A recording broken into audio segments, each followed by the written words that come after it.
let's see. I wanted to discuss like what, hopefully get some insight in like what is going on with this show. Sure, here it is. At what point in the creative process for the Acolyte did a virgins become such an important part of the story? When we crafted the storyline of this sort of David O. Russell's Three Kings version of the Jedi being stuck on this planet, once we cracked that as a plot point where a lot of other things were going to come from, it felt like the North Star for them had to be something incredibly important. It couldn't just be that they were on a planet and on a routine mission. It had to be something that was arduous, a little boring, but ultimately had an endpoint that would establish stakes for any Jedi that came in contact with the virgins. I don't know about, I mean, like, nothing, it was kind of confusing what she was talking about, but I mean, the point of Jedi is just, like, they're peacekeepers, so it made sense if they went to a random planet if they thought someone needs help.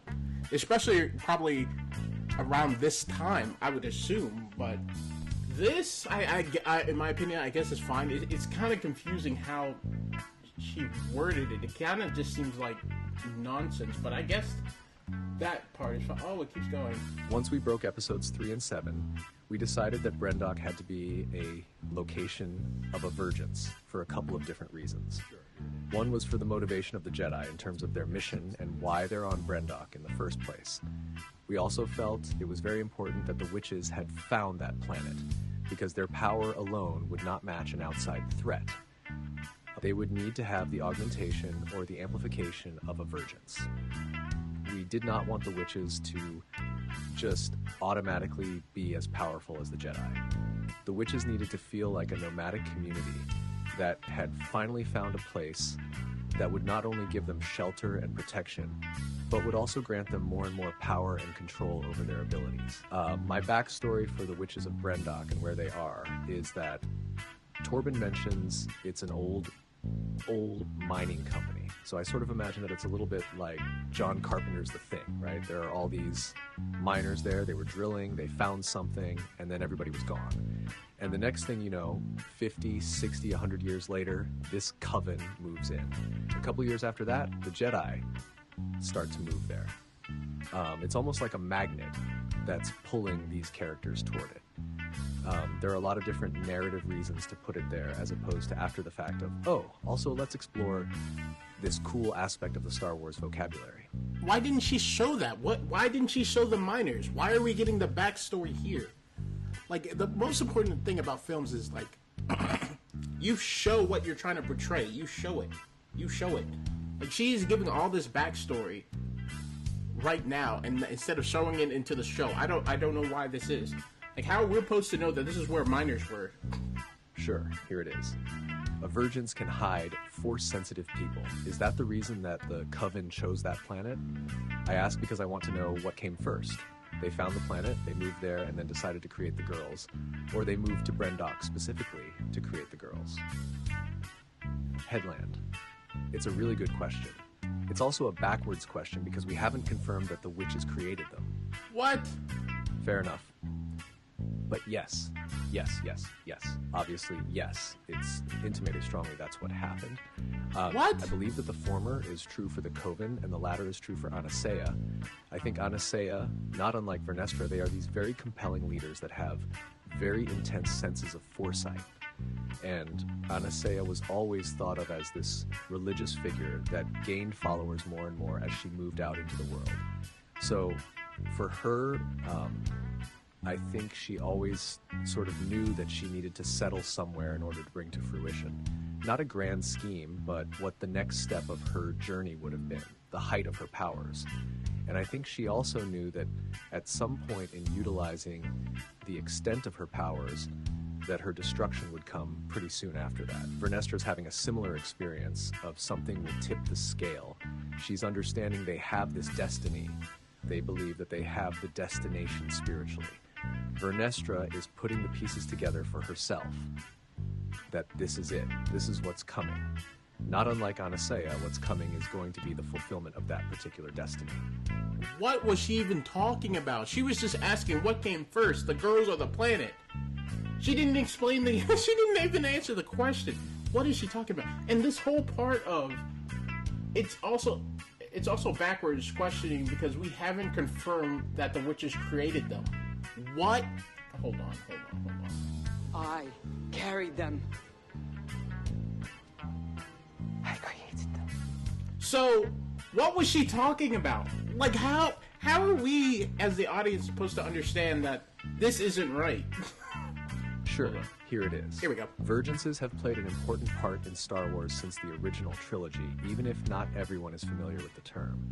But there are different types. What can you tell us specifically about the nature of the virgins on Brendok?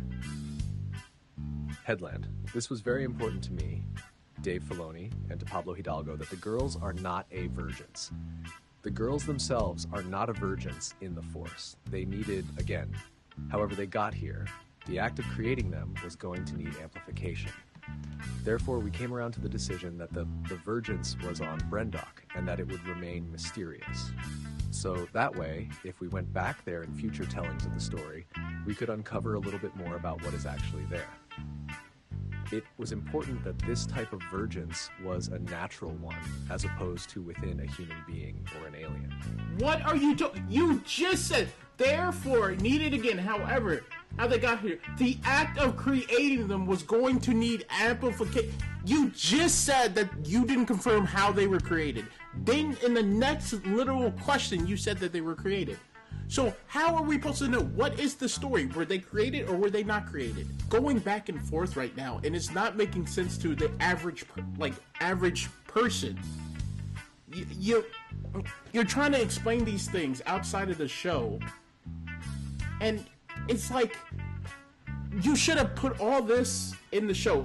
Not like this, because now you're saying like they weren't created literally up here to where they were created now. So you're not even getting your own story straight. You could say like, yeah, the Force created Anakin and they created the twins, but it ruins the whole plot of like the sequel trilogy and Palpatine, because he wanted to make life himself so he can transfer his essence into another being. And he never been able to do that, but these witches was able to accomplish this on Brendok. And if that's the case, how come Palpatine didn't go to this planet and do it himself? I don't trust Star Wars anymore, honestly. I don't either right now. I mean, it's confusing. Because in the interview, she says, we didn't create the twins. Like, literally. This part right here. This part right here. It's a really good question. It's also a backward question because we haven't confirmed that the witches created them. And yet, in this scene in the show, I carried them. I created them. So what is fact? This is her show. How can you not explain your own show? Absolutely. Talzin is a figure that looms really large in Star Wars for me. On the Clone Wars, obviously, I responded to them immediately because it was more Star Wars content. It was like George Lucas Star Wars content. But I was blown away by the Night Sisters arc. Asajj's storyline, I was just like, hold on, this can happen. This is in Star Wars. I love the character design. I love the differentiation between their powers and the Jedi's powers. It was all just really great. So in making this show, I knew one of the first things I wanted to take a look at was creating my own version of witches, because I think that the Night Sisters are a bit more mercenary. Witches, I think, basically want to stay out of everyone's way and aren't grasping for any sort of power. They're not getting involved in any kind of political or any political skirmish or any war movement. That would be the last thing they would want to do. So, very different, but still echoing and calling back to the influences that those characters had on me. I really just want to understand what was going through her mind with this. And I'm good with goodbyes, but it's straighten out your face while you steady your lies. See the pain in your face when you losing your mind. Got post-traumatic stress, you lost the feeling in highs.